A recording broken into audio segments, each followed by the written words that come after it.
Good. So let's go ahead and just find our seat and take whatever amount of time you need to really establish that for yourself.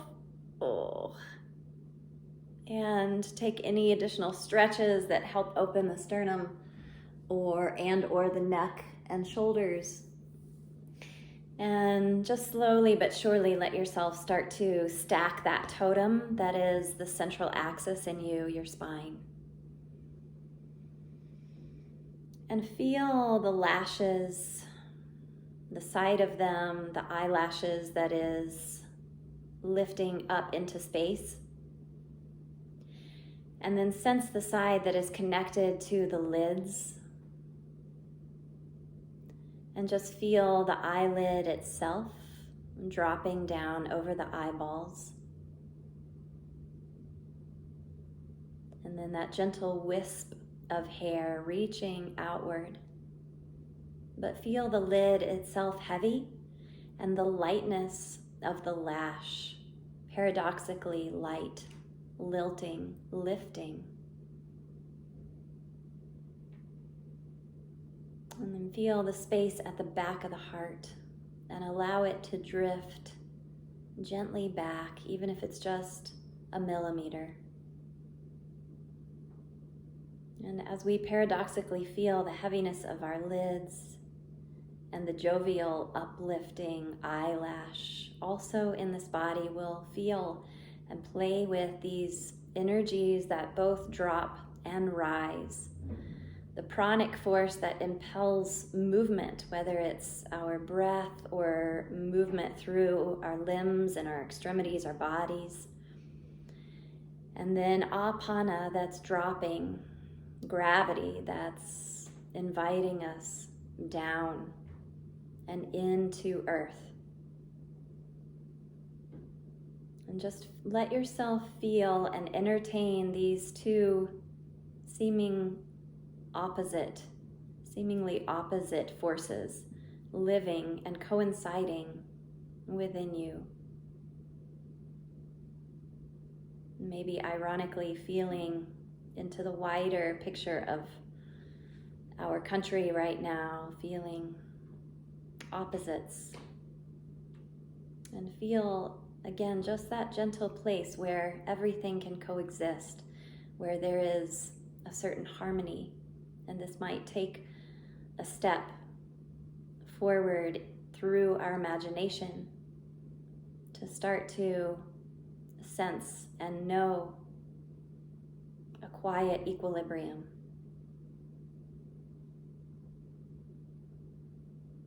And as you rest and find a greater intelligence of the crown resting over the coccyx, and as the body just slowly makes its way toward greater integrity of your Sushumna Nadi, of the center of you, allow also these words to drop in and grow whatever garden it is that they grow in heart and mind.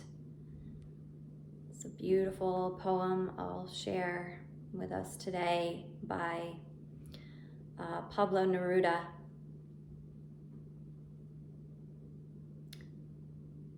Now we will count to 12, and we will all keep still for once on the face of the earth. Let's not speak in any language. Let's stop for a second and not move our arms so much. It would be an exotic moment without rush, without engines. We would all be together in a sudden strangeness. Fishermen in the cold sea would not harm whales, and the man gathering salt would not look at his hurt hands. Those who prepare green wars, wars with gas, wars with fire, victories with no survivors, would put on clean clothes and walk about with their brothers in the shade, doing nothing. What I want should not be confused with total inactivity. Life is what it is about. If we were not so single-minded about keeping our lives moving and for once could do nothing, perhaps a huge silence might interrupt the sadness of never understanding ourselves and of threatening ourselves with death. Now I'll count up to 12, and you keep quiet, and I will go.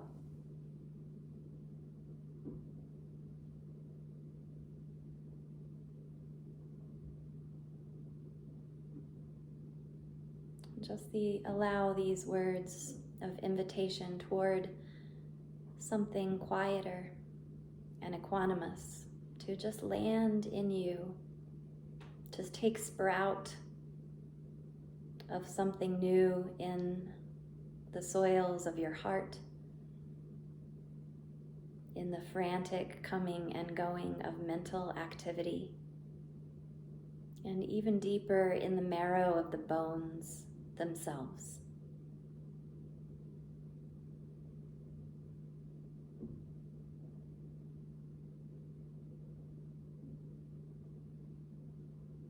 And feel the cells of the brain. And let your awareness rest there for a moment.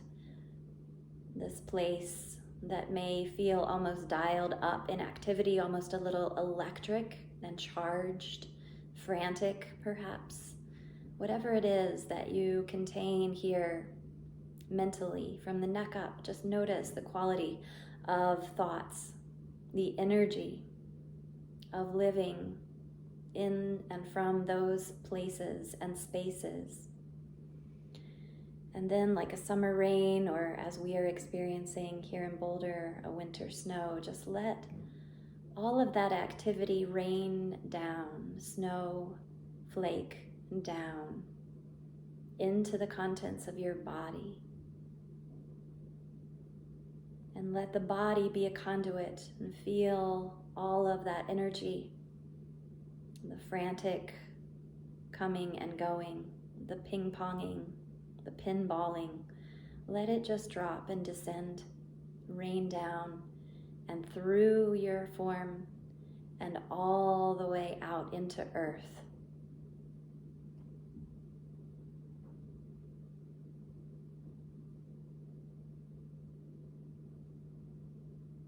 And we'll take here for a moment as we find our center,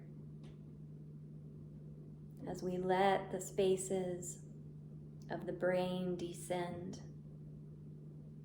We'll begin to find that pranic movement, that force which impels life in a more organic and wise and free-flowing way. And just place the hands on the low belly for a moment. And start to open the vessel of your tummy to this breath. And we'll engage a gentle and simple practice of samavriti, so just equal length of the inhale and of the exhale. Same duration of the spaces that fill you and that are emptied from you. Let those take the same amount of time. And really feel the breath like you would pour water out of a vase. Just feel it fill up the hands and up the contents of your lower abdomen. If you have an awareness of the diaphragm, you can also be aware of that floor to your lungs and heart that drops and spreads as you inhale, and that gently lifts like a parachute on the exhalation, rising and holding and housing our respiration, our center of circulation, the heart.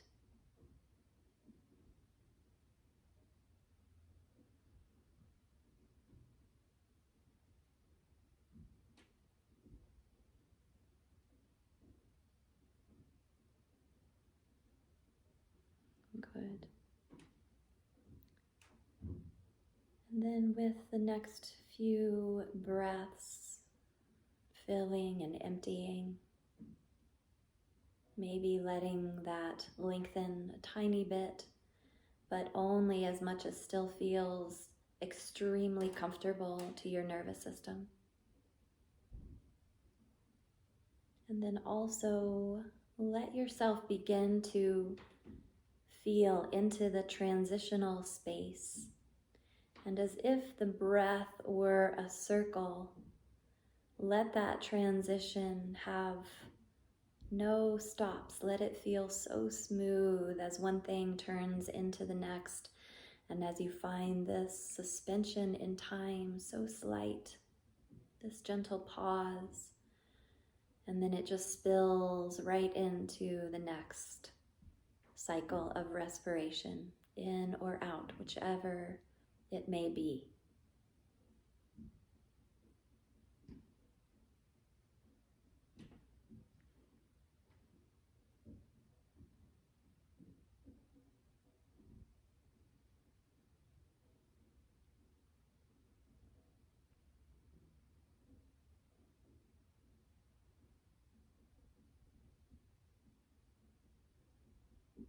Good.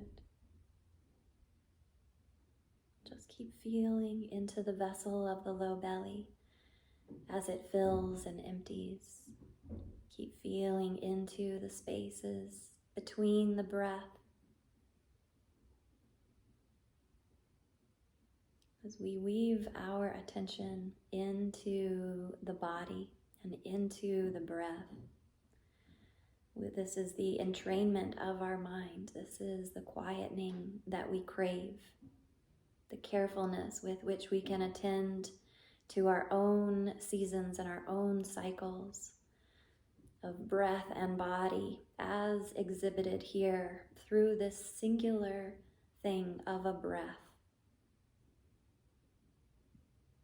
In and out. Look to it as if it were the most captivating entertainment you had ever observed. The blooming of an exotic flower.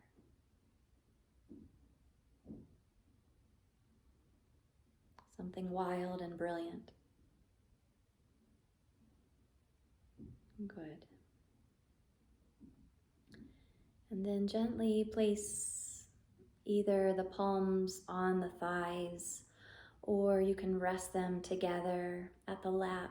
Just find a comfortable position for the hands. And feel the occiput, the low base bone of your skull, lift off of the vertebra. And feel the skin of the forehead drop and the eyelids heavy. And feel the lilt and the gentle rising of those wispy hairs lifting into the sky. And feel the space behind the heart drifting back.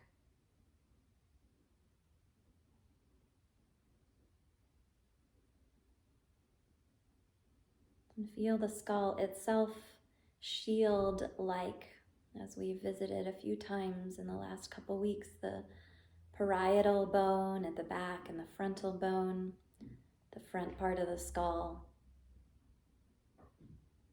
Just shielding this mind, this body, from anything extraneous. And then letting the contents of the mind itself rain down into the body and into earth.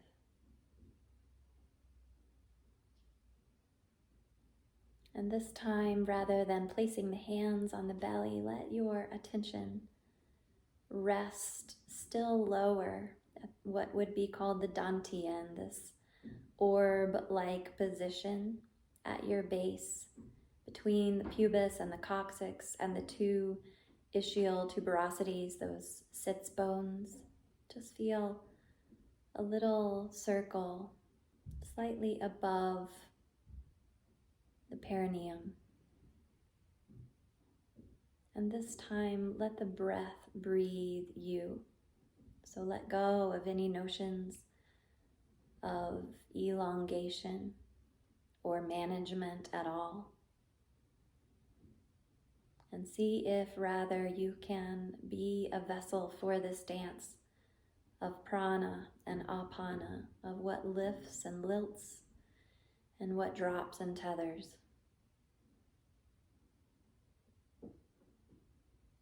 And when you really listen, it will tell you the rhythm that it wants. And so quieten yourself enough to hear. And the breath will breathe itself, and there is nothing that needs doing. And we can all together find that moment deeply quiet and still and oriented towards what really matters.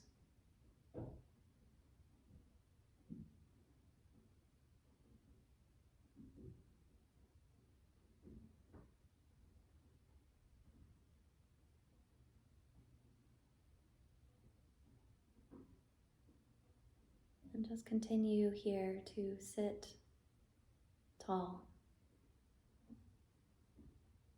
to let the center find you, to let the breath find you, and to listen so intently to all of the messages that come from these quieter places of equilibrium and beauty.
Let the harmonies of opposing forces play themselves out in you for this last moment of stillness together. Rest in one thing and its opposite, and feel at ease.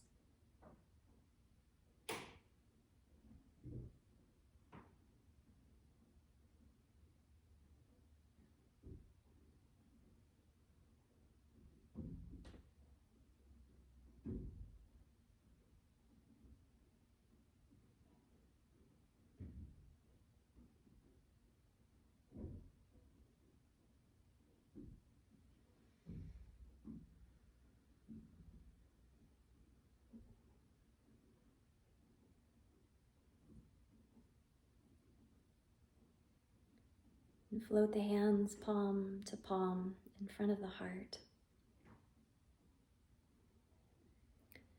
And bow third eye to fingertips, sealing in this practice we find together.